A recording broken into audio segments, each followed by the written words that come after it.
ago, we had coffee and we solved all the world's problems. Someone said that the other day, referring to a conversation with a friend where they imagined a whole bunch of solutions but did nothing to create them. Talking about the world's problems actually solves nothing. But the intention to find solutions is where change starts. Have you ever felt like you want to make a difference, but you don't know where to start? Today, we're going to talk about how you go from having ideas about what needs to be done to actually making a difference. So let's dive in. I want to make a difference. I want to leave this place better than I found it. I want to put my life to good use. These are all things that people say when they start a call with me.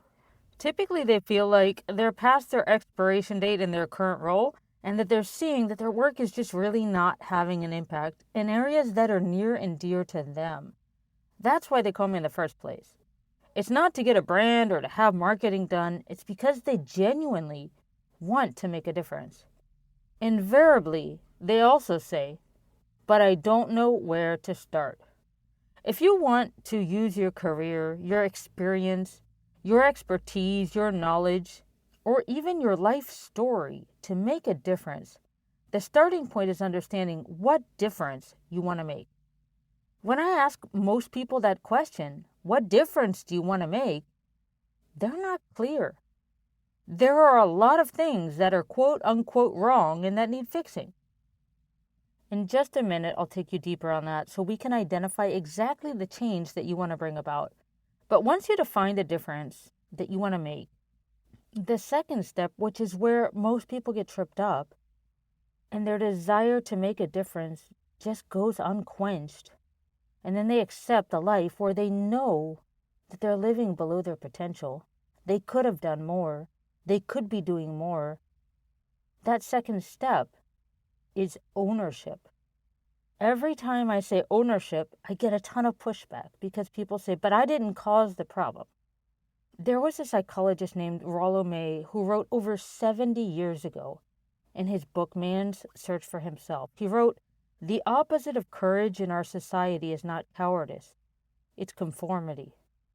So when we look at where to start to make a difference, the fact that you see something as unfair or unjust or just plain wrong, the fact that you see it does little. Most people see the same things and talk about the solutions over coffee. However, if you make a decision not to conform, not to accept it as is, just because that's the way it's always been, that decision requires courage. But you cannot actually execute on that decision without taking ownership of the problem. And again, people immediately protest when I say that, and they say, but I'm not the one causing it. When you take ownership of a problem, regardless of who causes it, when you take ownership of a problem, it gives you agency over it.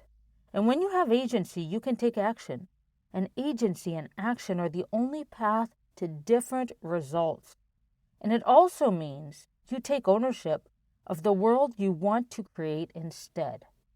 So let's take a look now at the difference you want to make.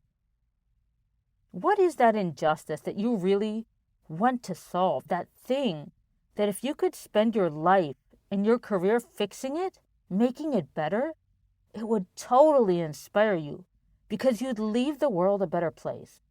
What is a problem worth spending your life solving? What do you want to rid the planet of? The key is to not pick 20 things, because if you do, your energy, your actions, your message, it will all be diluted. So if you've said you want to make a difference, and you've defined the difference you want to make, the next question is, how do you make your career about solving this? To make your career about solving it is a huge step because you have to consider questions like, should you change jobs? Do you need to step into a bigger role? Should you start your own business? Should you claim leadership in this area? One of the things that actually got me to start my own business was that I was working in a sector that I frankly could have cared less about. I was doing work that was not inspiring to me at all, with the excuse that I was learning new skills and I was moving up the corporate ladder. But I realized that that ladder led to a rooftop of a building that I don't own anyway, just like figuratively speaking. I was a finance manager in the oil and gas sector at a huge US conglomerate. The business was about getting into more and more challenging and dangerous environments to suck all of the oil out of the deep sea wells. Do you remember that Macondo disaster with oil spewing out in the Gulf of Mexico? The company I worked for helped solve that problem. It was the competitor's part that failed on the well. But for me, I was just like, why are we doing this in the first place? And why was I spending my life on building an industry that when something goes wrong, the environmental consequences are devastating? Was shareholder value and a few points of profit margin, was that an inspiring purpose for my life? Was that worth the best and most productive years of my life? No, of course it wasn't. I wanted to move back to Margarita. I wanted to become a proof case that anyone can run a business and replace their corporate salary from anywhere in the world so that I could help others do the same thing. That was worth my life. That, for me, was a problem worth solving, a difference worth making. So if you feel the sense of like, why am I doing this?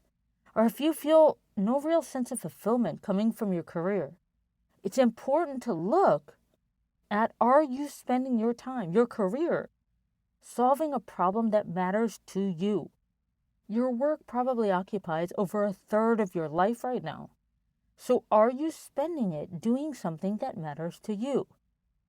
If not, what would? What is that status quo that you talk about all the time that should be different? That courageous decision to not just accept the status quo does not start with things need to be done differently. It starts with, I must do things differently. And that is ownership. If you really want that difference to be made, then make it. Nothing will stop you if you're committed, but a million things will stop you if you're not. Taking ownership of the problem gives you agency over it. Now, what will not make a difference in the world is just complaining about the problem. Complaining about the problem, however, will affect your brand. Remember, your brand is just the experience that others have of you. So think of it this way. Do you want to be known as that person who takes a stand, or as the person who's on a rant? When you are about something in the world, when you're up to something, and you're consistently taking action towards that, those actions begin to define in the minds of others what your brand is about. They begin to associate you with the solution. They associate you with the new possibility that you've painted in their minds of a better future. So you must have a clear vision of what the world looks like instead. What is that powerful future you want to create instead of this problem that you want to rid the planet of? And then ask yourself, what action can I take today to move things closer to my vision? If you repeat that question every single day and take a small action every single day, you will eventually get there. I had someone recently in a Q&A say that they were worried that they're not thinking big enough. And my response was, thinking little or thinking big won't make any difference. Stop thinking and start doing. Action is what moves things forward. Thinking is just idle will. It's untapped potential. You want to make a difference? Start chipping away at the problem. Bill Gates started out with a vision of a computer on every desk and in every home running Microsoft software. But he did not get there in a day or a year. In fact, one of his most famous quotes is that we overestimate what we can do in a year and we underestimate what we can do in 10 years. I have a neighbor who said last year that he was going to start remodeling. And I was like, oh no, it's going to be hammering all the time. But I only occasionally hear him hammering, like on Tuesday afternoons for 2 hours, maybe once a week. I always just thought, well, I guess he's no hurry, or I guess he gave up on the remodeling. And the other day I went down to ask him for a phone number, and when he opened the door, he had a whole new apartment. He had new floors, new tile, new walls, new kitchen, new appliances. It looks amazing. It's because he's been changing things little by little every day, but over the course of time. over the course of time, our actions compound. When you have a powerful stand you're taking, and you're able to articulate it with a clear vision, and you follow up with consistent action, people invite you into their world to see how their world can get better. And that's what allows you to create the ripple effect. That's what allows you to inspire others through your courage, through your example, to take actions that they can take too. So, to summarize the takeaways, first, complaining and conforming get us nowhere, nor does thinking or talking about solving the world's problems.